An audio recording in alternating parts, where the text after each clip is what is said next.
आजच्या दिवसाची सुरुवात छान असा सूर्यदेव पाहून झाली, पण सूर्यदेव बिल्डिंगच्या आड लपल्यामुळं त्यांचं दर्शन काही झालं नाही. म्हणून मग मी खाली ना चालायला गेले आणि थोड्या वेळ चालल्याच्या नंतर मग मात्र मला सूर्यदेवांचं दर्शन झालं. छान अशी किरणं आकाशामध्ये पसरलेली होती आणि किती सुंदर वाटत होती ही सकाळ पाहायला.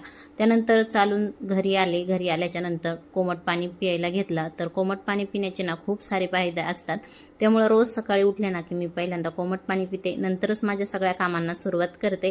तर इथं निवांत बसून ना कोमट पाणी पिऊन घेतलं. कोमट पाणी पिल्याच्या नंतर मग मी लागले स्वयंपाकाला, कारण आज मला बनवायची होती खिचडी. तर आज आहे संकष्ट चतुर्थी, म्हणून दोघांनाही उपवास होता. दोघांसाठी खिचडी बनवली आणि वरससाठी मात्र डोसा बनवला. त्याच्यासाठी एक डोसा करून घेतला. एका गॅसवरती ना दोघांसाठी चहा पण ठेवला. इकडं चहा उकळत होता तोपर्यंत इकडं दोघांचे डबे पण भरून घेतले. तर आज दोघांच्या डब्यामध्ये पण खिचडी दिली, म्हणजे एका दगडात दोन पक्षी मारल्यासारखंच झालं. तर वरदला पण डब्यामध्ये खिचडीच दिली आणि त्यांना पण खिचडीच.